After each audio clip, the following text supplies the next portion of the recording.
اعوذ باللہ من الشیطان الرجیم بسم اللہ الرحمن الرحیم وافر رزق پانے کا وظیفہ۔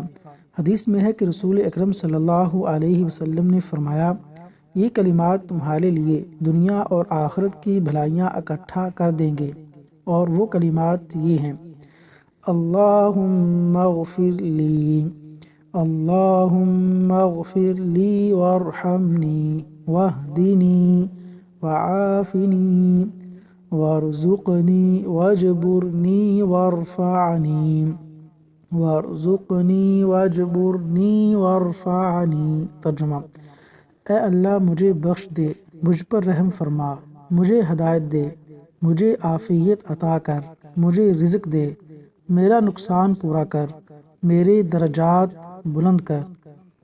صحیح مسلم حدیث نمبر 2072۔